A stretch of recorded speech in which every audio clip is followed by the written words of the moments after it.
And Louisiana lawmakers made their voices heard in the midst of seeking protection in the Capitol. Duke Carter is live with what they had to say, along with other national leaders. Duke?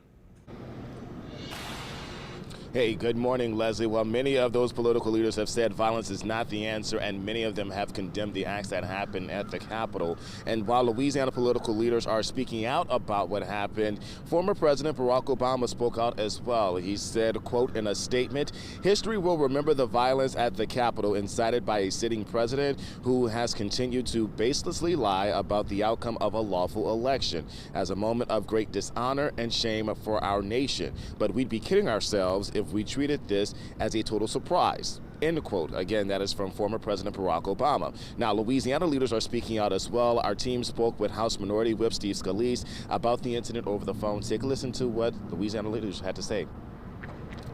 I know a couple days ago you said you were not going to confirm the electoral college vote. Does that still stand tonight? That's correct. Okay. There's no excuse and no condoning the violence that happened, but we got to get back to work and we got to do our jobs here.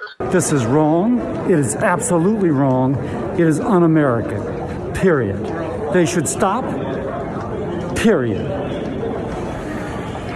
This is about our country. It is not about hooligans. Now, Senator John Kennedy also spoke out about the incident in D.C. In a tweet, he said, quote, "The Capitol Police have done an extraordinary job keeping us safe.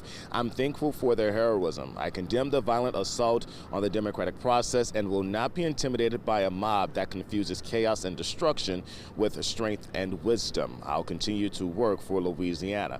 Now, speaking of Kennedy, he did join 5 other Republican senators to object to Arizona's electoral college votes. And of course, we'll share more reaction from Louisiana leaders like Representative Garrett Graves from Baton Rouge, who also condemned the acts on Capitol Hill. And he said, quote, "Selling out to savagery in the face of frustration doesn't make you a patriot, it makes you a fool," end quote. And of course, we'll hear more from Garrett Graves coming up in the 7 o'clock hour. But for now, they're reporting live. Duke Carter, Eyewitness News. All right, Duke, thank you very much. There were protests outside state capitals across America, including in Baton Rouge.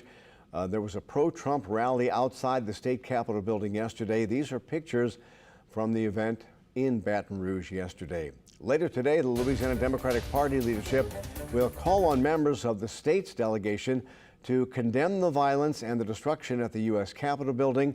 They're holding a news conference on the steps of the state capitol this afternoon. We'll let you know the outcome on this one.